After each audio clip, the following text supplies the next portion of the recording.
வீட்டுல கட்டுக்கட்டா காசை அடுக்கி வச்சு கையும் களவுமா சிக்கினார்ல ஒரு நீதிபதி, கண்ணியமான நீதிபதி. அந்த நீதிபதி ஐயாவை அடிச்சு ஓட விடுறதுன்னு முடிவு பண்ணிட்டாங்க. துரத்தி விடுறதுதான் போறாங்க, அது கன்ஃபார்ம். ஆனா யார் அந்த காரியத்தை பண்றது? ஏன்னா யார் அந்த காரியத்தை பண்றாங்களோ அவங்களுக்கு தான் பேரும் புகழும் கிடைக்கும். அதை கிளைம் பண்ணிக்கலாம் இல்லையா? இதை நாங்க தான் செஞ்சோம். அதுல இப்ப 2 குரூப்புக்கு பயங்கரமான சண்டை. இதை பார்த்த ஐயா நீதிபதி கவாயி காலை மாத்தி வச்சுட்டாப்புல. இங்க பாரு, எனக்கு இதுக்கு ஒட்டு வராது, சரிபட்டு வராது. இதை நான் விசாரிக்க மாட்டேன். நான் இன்னொரு குரூப்பை கிரியேட் பண்றேன். அங்க நீங்க உங்க கச்சேரியை வச்சுக்கங்க, என்னை அதுல இழுத்து விடாதுன்னு சொல்லிட்டு ஐயா கவாயி அந்த அமர்வுல இருந்து விலகிட்டாப்புல. அதாவது ஒட்டுமொத்தம் 3 பேருமே ஒரு மனசா முடிவு பண்ணி நாம இதை செய்ய வேண்டாம். ஆனா அதுக்கு ஒரு காரணம் இருக்கு. இது மட்டும் இல்லாம ஐயா மோடியோட பேச்சுக்கெல்லாம் எங்களால இது பண்ண முடியாது அப்படின்னு மூஞ்சில அடிச்ச மாதிரி நேரடியாகவும் சொல்லியிருக்காங்க. இதுல அல்டிமேட் என்னன்னா, ஐயா தங்கர் இருக்காருல்ல, தங்கரை தர தர தர தர இழுத்து கொண்டாந்து வெளில தள்ளி விட்டாங்கல்ல அந்த மாளிகையிலேருந்து, பவன்லேருந்து. அதுக்கு முக்கியமான காரணம் இந்த நீதிபதி தான். ஐயா யஸ்வந்த் இவர் வர்மா இருக்காப்புல, அவரோட கேஸில் ஜெகதீப் தங்கர் ஐயா ஆக்சுவலி அவருக்கு ஆதரவாத்தான், பாஜகவுக்கு ஆதரவாத்தான் இருந்தாப்புல. ஆனா அந்த ஆதரவே அவர் அவுட் ஆக்குற பாலா மாறிடுச்சு. பார்த்துருவோமா?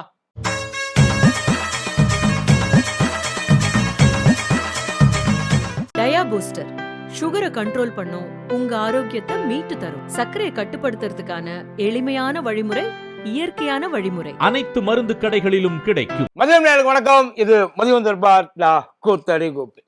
இன்னமும் அதுக்கான வடை கிடைக்கலப்பா. ஐயா தங்கரோட பதவி பறிக்கப்பட்டதா, புடுங்கப்பட்டதா, இல்ல அவருக்கே தெரியாம அவர்கிட்ட திருடப்பட்டதா அப்படின்னு ஒரு பெரிய டிஸ்கஷன் போயிட்டு இருக்கு. பட் ஆனால் இதுக்கெல்லாம் எதிர்பாராத ஒரு ட்விஸ்ட். நம்ம இவர் அன்னை கவுண்டமணி சொல்லுவார்ல, இந்த கதையிலேயே இதாண்டா டேர்னிங் பாயிண்ட் வரல, அந்த மாதிரி டேர்னிங் பாயிண்டா அவருக்கு முன்னாடி யூட்டர்ன் போட்டு நின்னது ஐயா யஸ்வந்த் சர்மா. இந்த பணம் வீட்டில் வாங்கி மாட்டிக்கினாப்புல இல்லையா, பதுக்கி வச்சிருந்து மாட்டிக்கினாப்புல இல்லையா அவர். இதில் முதல்ல அந்த பணம் பிடிப்பட்டது, கரிய நெல்லில் பிடிப்பட்டது எந்த அளவுக்கு ஐயா யஸ்வந்த் சர்மா போராடினாப்புல அப்படின்னா, என்னால் எங்கேயும் போக முடியாது, இதை என்னால் ஏற்றுக்கவும் முடியாது, என் மேலே எந்த தப்பும் கிடையாது அப்படின்னு சொல்லி ஐயா பயங்கரம் போராடினாப்புல. ஏகப்பட்ட ஐயா சஞ்சீவ் கண்ணா உச்ச நீதிமன்ற தலைமை நீதிபதியாக இருந்தார்ல, அவரே சொல்லியிருக்காப்புல, தயவு செய்து கொஞ்சம் ரிசைன் பண்ணிடுங்க சார். அதாவது உங்களுக்கு வேறு ஆப்ஷனும் இல்லை, ஒட்டு மொத்தமாக ஊரே பார்த்துருச்சு நீங்கள் என்ன பண்ணியிருக்கீங்கன்றத, நீங்கள் ரிசைன் பண்ணுங்கன்னு சொன்னோன்னே அவர் மாட்டேன்னு சொல்லி அடம் பிடிச்சார். ஏன்னா ரிசைன் பண்ணால் எல்லாத்தையும் ஒத்துக்கிற மாதிரி ஆயிரும்ல, அவரே ஒத்துக்கிற மாதிரி ஆயிரும்ல. அப்படியே ஒத்துக்கிட்டாலும் பெருசாக ஒத்துக்கிட்டதுக்கு அப்புறம் கேஸையெல்லாம் பெருசாக போட மாட்டாங்கன்னு வச்சுங்க. கிட்டத்தட்ட அப்படித்தான் நமக்கு அவங்களுக்கெல்லாம் எழுதியிருக்காங்க. நமக்கு வேற சட்டம், அவங்களுக்கு வேற சட்டம். ஆனால் அவர் அடம் பிடிச்சதுனால என்ன பண்ணாங்க, ஒரு 3 பேர் கொண்ட கமிட்டியை ஃபார்ம் பண்ணாங்க உள்ளுக்குள்ளேயே. அந்த கமிட்டி என்ன ஆச்சு, எல்லாத்தையும் விசாரிச்சு அங்கே குடியரசுத் தலைவருக்கு அனுப்பிச்சிருச்சு. ஆனா இந்த கேப்ல தான், இந்த ப்ராசஸுக்குள்ள ஒரு கேப்ல தான் நீ எப்படா 3 பேர் கொண்ட கமிட்டியை கொண்டாந்து போடலாம், உனக்கு ஏது ரைட்ஸ்ன்னு அங்கேருந்து ஆரம்பிச்சது தான் ஐயா தங்கருடைய போராட்டம். தங்கர் ஐயா அந்த உச்ச நீதிமன்றத்துக்கும் நாடாளுமன்றத்துக்கும் இடையில ஒரு போட்டி நடந்துச்சு இல்லையா, யார் பெருசுன்ட்டு. அதுல இங்கேருந்து தான் ஸ்டார்டிங் பாயிண்டே வந்தது. அதெல்லாம் எல்லா அதிகாரத்தையும் நீங்க கையில் எடுத்துக்கிறீங்க, உங்களுக்கு என்ன ரைட்ஸ் இருக்கு நீங்க அமைக்கிறதுக்கு? 3 பேர் கொண்ட குழுவை உங்களை யார் அமைக்க சொன்னது? ஒரு நீதிபதி மேல பிரச்சனைனா அதை ஃபார்ம் பண்ணி, ஒரு குழுவை ஃபார்ம் பண்ணி அதை கமிட்டியை போட்டு என்கொயரி பண்ண வேண்டியது நாடாளுமன்றத்தோட பொறுப்பு. உன் இஷ்டத்துக்கு நீ மாட்டுக்கு உன் ஆளுகளை வச்சு எழுதி அனுப்புவீங்களோ அப்படின்னு சொல்லி ஐயா தங்கர் கேள்வி கேட்டோன்னு அதை ஐயா யஸ்வந்த் சர்மா ரொம்ப ஸ்ட்ராங்கா பிடிச்சிக்கிட்டாரு. பேகுனாப் சாப், அதாவது நான் ஒரு அப்பாவி சார், எனக்கு எந்த வாய்ப்புமே இவங்க கொடுக்கல சார், எனக்கு எதிராக இருக்க மாதிரி எல்லாத்தையும் செட் பண்ணி என்னை இப்படி குற்றவாளி கூண்டில் கொண்டாந்து நிற்க வச்சுட்டாங்க சார், எனக்கு நீதி வேணும், நியாயம் வேணும்னு சொல்லிட்டு ஒரு நீதிபதி ஐயா சட்ட போராட்டத்தை முன்னெடுத்த. அதாவது என்னன்னா, இந்த 3 பேர் உச்ச நீதிமன்றத்தில் ஒரு 3 பேரை கொண்டு ஒரு குழு, விசாரணை குழு வச்சாங்க இல்லையா, அந்த 3 பேரும் கொடுத்த அறிக்கை செல்லாது. அவர் தப்பே பண்ணலன்னு சொல்லல, அந்த 3 பேர் கொடுத்த அறிக்கை செல்லாது.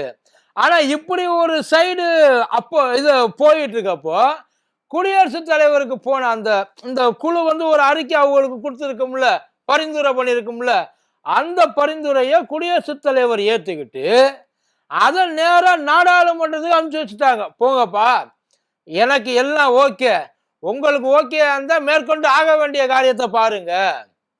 இது ஐயா மோடியுடைய ஒப்புதல் இல்லாமலோ ஐயா அமித்ஷாவுடைய ஒப்புதல் இல்லாமலோ அது நாடாளுமன்றத்துக்கு வந்தே சேர்ந்திருக்காரு. ஏன்னா குடியரசுத் தலைவர் அங்கே அலுவலகத்துல நாடாளுமன்றத்துக்கு வர்றதா இருந்தா அந்த டோலை தாண்டி தான் அது வரணும். அவங்க ஓகே, எதுக்காக அவங்க ஓகேன்றானா இதை எதிர்க்கவும் முடியாது. ஏன்னா கையும் களவுமா சிக்கியாச்சு, கருகி போயிட்டு நோட்டெல்லாம் கிடக்கு. அதுக்கு வேற மாத்தி மாத்தி பதில் சொல்றாங்க. ஏன் எப்படி வந்துச்சுன்னு கேட்டா எதுக்கு விளக்கமே கொடுக்க மாட்டேன்ட்டாங்க. அதனால கன்ஃபார்ம் அவர் இப்படி ஒட்டுமொத்தமா சிக்கினதுனால நாம் என்ன பண்ணுவோம், இதை காப்பாற்றுறதை விட்டுவிட்டு இதை பழி கொடுத்து பாராட்ட நம்ம வாங்கிக்குவோம் அப்படின்ற மாதிரி. அதாவது ஊழலை யார் செய்தாலும் அவர்களை ஒழித்து கட்டக்கூடிய ஒரே அரசு எங்கள் ஒன்றிய அரசு அப்படின்னு சொல்லி ஐயா வந்து பேசலாம் மங்கி பத்துல அப்படின்னு நினைச்சிருந்துருப்பாப்புல போல. ஆனா அதுல மண்ணள்ளி போட்டாங்க. என்ன ஆச்சுன்னா அதுக்கு முன்னாடியே தங்கரையே இதையெல்லாம் பேசிட்டு இருக்கப்ப எதிர்கட்சிக்காரங்கெல்லாம் சேர்ந்து இதை வந்து எப்படியாச்சும் நாடாளுமன்ற கூட்டத்தொடர் வர்றப்ப இதை நீங்க வந்து ஏத்துக்கணும், இதை நீங்க விவாதிக்கணும், செய்யணும், ஏன்னா இதெல்லாம் வந்து சரியில்லைன்னு சொல்லி எதிர்கட்சியிலேருந்து சொல்றப்ப ஐயா தங்கர் அதை வேற வழி இல்லாம மோஷனுக்கு ஒத்துக்கிற மாதிரி வந்து ஒரு பேச்சுக்கு போயிடுச்சு. இதுல என்ன ஒரு பெரும் பிரச்சனைனா, இந்த பக்கம் ஒரு ஏதாச்சும் ஒரு இது மசோதாவோ இல்லை அந்த மாதிரி ஏதாச்சும் ஒரு பிரச்சனைகளோ உள்ள விவாதிக்க பண்ணணும்னா 2 சைடும் வந்து சொல்லணும். ஆளுந்தரப்பும் சொல்லணும், எதிர்த்தரப்புக்கும் சொல்லணும். எதிர்த்தரப்புக்கு மட்டும் சொல்லிட்டு அதே நேரத்தில் சொல்லுவாங்க, இவங்க இந்த பிரச்சனையை கொண்டு வந்ததுனால தான் நான் இந்த பிரச்சனையை ஏற்றுக்கிட்டு இதை இங்கே விவாதிக்க போறேன். இப்போ என்ன பார்த்தீங்கன்னா, ஒருவேளை இந்த கேஸை எடுத்து விவாதிக்க ஆரம்பிச்சிட்டாங்கன்னா இது வந்து எதிர்கட்சிக்காரங்க இந்தியா கூட்டணி கொண்டு வந்ததுனால தான் இது வந்து நடந்துச்சு. அதனால தான் வழக்கம் போல ஐயா மோடி அரசு மூடி மறைக்க வேலைகளை பார்த்துச்சு. அது ஒன்றும் பெரிய விஷயம் இல்லை. உள்ள கொண்டு வந்தாங்கன்னா உடனே அந்த நீதிபதியை சஸ்பெண்ட் எல்லாம் பண்ண மாட்டாங்க. அதுக்குன்னு பல ப்ரொசீஜர் இருக்கு. அதுக்கு முதல்ல ஒரு கீழேருந்து ஒரு 100 பேர் சொல்லணும், மேலேருந்து ஒரு 50 பேர் சொல்லணும். இதெல்லாம் ஓகே ஆயிட்டு அதுக்கப்புறம் வந்து ஓட்டெடுப்பு நடத்துவாங்க. எதுக்கு? ஐயா நீதிபதியை நீக்கிறதுக்கு இல்லை, அந்த நீதிபதி மேல நம்ம விசாரணை குழு ஃபார்ம் பண்ணலாமா. அந்த ஓட்டெடுப்பு சக்சஸ் ஆச்சுன்னா அதுக்கப்புறம் விசாரணை குழு ஃபார்ம் பண்ணுவாங்க. அதுல வந்து சிஜிஐ போடுவாரு, இன்னும் 2-3 வக்கீல் இருப்பாங்க, எக்ஸ்பர்ட் இருப்பாங்க. இவங்களெல்லாம் வச்சு அவங்க ஒரு அறிக்கை தயார் பண்ணி அந்த அறிக்கையை வச்சுதான் ஒரு முடிவையே எடுப்பாங்க. இதுக்குள்ள செச்சு ரிட்டையரே ஆயிடுவாங்க. அதெல்லாம் வேற. ஆனா இது கிடையில இதை ஆனா கொண்டு வந்தது யாரு அப்படின்ற அந்த ஒரு பெருமை எப்படி ஐயாவுக்கு, ஏன்னா எல்லா பெருமையும் எனக்கே வரணும், அதுக்கு நம்ம செய்யணும். அவங்க பண்றதுக்கு முன்னாடி ஒரு எல்லாருக்கும் முன்னாடி ஏன் ஐயா குடியரசுத் தலைவர் தான் அனுப்பிச்சுட்டாங்க, குடியரசுத் தலைவர் எப்பயோ அனுப்பிச்சுட்டாங்க, குடியரசுத் தலைவர் எனக்கு அனுப்பிச்சுட்டாங்க, இதை நாங்க ஏத்துக்கிறோம், ஒரு அறிக்கையாவது கொடுத்திருந்தா அவங்க இதை பண்ணி. ஏன்னா இப்ப ஆளுங்கட்சியும் எதிர்கட்சியும் ஒரே பாயிண்ட்ல தான் வந்து நிக்குது. அவரை எடுக்கணும். ஆளு வந்து ஒரு மாதிரியா வந்து பண்ணிட்டாப்ல. அது ஆல்மோஸ்ட் வந்து ப்ரூவ் ஆயிடுச்சு. அதாவது ப்ரொசீஜர் தான் வந்து தப்பா இருக்க தவிர, ஆனா அந்த ப்ரொசீஜர் போய் வைக்கக்கூடிய அந்த சொல்யூஷன்ன்றது எல்லாருக்குமே ஒரு மனசா ஏத்துக்கிட்டாங்க. இவர் ஒருத்தர் மட்டும்தான் அடம் பிடிச்சிட்டு இருக்காரு, அந்த நீதிபதி அவர் தான் அடம் பிடிச்சிக்கிட்டு இருக்காரு. இப்ப அங்க எல்லாருமே வந்து கோர்ட்டுக்கு உச்ச நீதிமன்றத்துக்கு போயிருக்காங்க. நாங்க ஒரு இது வைக்கிறோம், கோரிக்கை வைக்கிறோம். என்ன அப்படின்னா, இந்த மூவர் குழுவோ 5 குழுவோ பரிந்துரை பண்ணிச்சுல அதுவே பெருந்தப்பு, அது ப்ரொசீஜரே கிடையாது அப்படின்னு சொல்லி தான் ஐயா சிஜிஐ முன்னாடி போயிருக்கு. ஐயா கவாய் அதை பார்த்துட்டு என்ன பண்ணிட்டாப்புல, ஆளு கவாத்து கொடுத்துட்டாப்புல, வேண்டாம் நான் இதுல இருக்க மாட்டேன். பயத்துக்கெல்லாம் இல்லை. என்ன பிரச்சனைனா, அந்த பரிந்துரை பண்ணாங்கல்ல அதுல அந்த கொலிஜியத்துல ஒரு ஆளா வந்து ஐயா கவாய் இருந்திருக்காரு. என்ன பரிந்துரை பண்ணாங்கன்னா, இவர் மேல நடவடிக்கை எடுக்கணும், இவர் பதவி விலகணும், இல்ல பதவியை விட்டு தூக்கணும். இதுதான் வந்து அந்த கொலிஜியம் பரிந்துரை பண்ணது. அதுல பரிந்துரை பண்ண நானே இதை வந்து நான் வழக்கு விசாரணையில உட்கார்ந்து வந்து ஒரு தீர்ப்பு எழுதுனேன்னா அது நல்லா இருக்காது, அதனால நான் இன்னொரு இதை ஃபார்ம் பண்றேன்னு சொல்லிட்டு அவரு கண்ணியமா விலகிட்டாப்புல. கரெக்டு தானே? இவங்கள மாதிரியா? யோசிச்சு பாருங்க. இவன் என்ன நாட்டிலே இவங்களே வந்து மசோதாவை போட சொல்லுவாங்க, எதிர்கட்சியெல்லாம் வெளியில அனுப்பிச்சு விட்டுருவாங்க. அவங்களே உட்காந்து இது நல்ல திட்டம் அப்படின்னு சொல்லி அவங்களே கையெழுத்து போட்டு மசோதாவை பாஸும் பண்ணிடுவாங்க.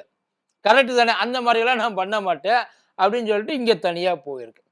இதுக்கடையில் தான் தங்கரையாவை ஏன் காண்டாச்சு அப்படின்னா, தங்கரையா ஆல்மோஸ்ட் எதிர்கட்சிகளோட அந்த இதுக்கு ஓகேன்ற மாதிரி சொல்லிட்டாப்புல. நான் அதாவது நீங்க தான் என்கிட்ட கொண்டு வந்தீங்க, நான் உங்களுக்கு சொல்றேன், ஓரளவுக்கு சொல்றேன்.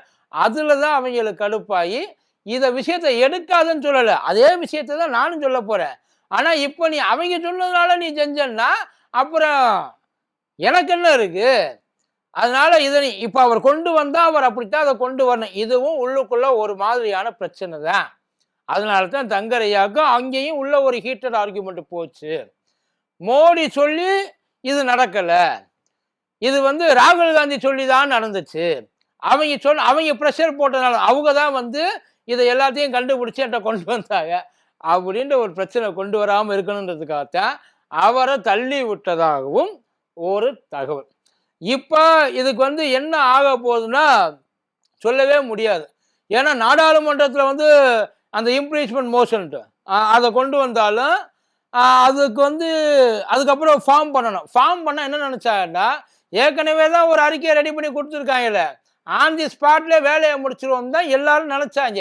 ஆனா இப்போ அதை பண்ண முடியாது. இப்போ தான் நாடாளுமன்றத்துக்கும் உச்ச நீதிமன்றத்துக்கும் இடையில ஒரிஜினல் வார் ஸ்டார்ட் ஆயிருக்கு. இதை பண்ணலாமா பண்ணக்கூடாதா, உச்ச நீதிமன்றம் கொடுத்த அறிக்கை செல்லுமா செல்லாதா, அந்த 3 பேர் கொண்ட அந்த விசாரணை குழு இருக்கு இல்லையா, அது வேலிடா இல்லையா, இப்ப நாடாளுமன்றம் ஜெயிக்குமா உச்ச நீதிமன்றம் ஜெயிக்குமா அப்படின்றது இவங்க அந்த ஆல்ரெடி பரிந்துரை பண்ணாங்கல்ல அந்த அறிக்கையை அவங்க ஏற்றுக்கிறாங்களா இல்லையா.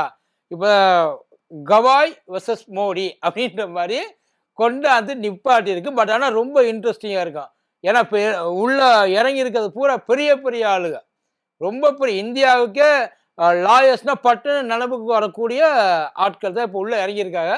இன்னும் பட் ஆனால் இவங்க அடிச்சுக்கிறதுல ஐயா யஷ்வந்த் வர்மா கொஞ்சம் நிம்மதியாக இருக்கிறாப்புல, பரவாயில்ல, நம்ம பக்கம் இவங்க கவனம் திரும்பல, அவங்களுக்குள்ளேயே அடிச்சுக்கிறாங்கன்ற மாதிரி தான் இருக்காரு.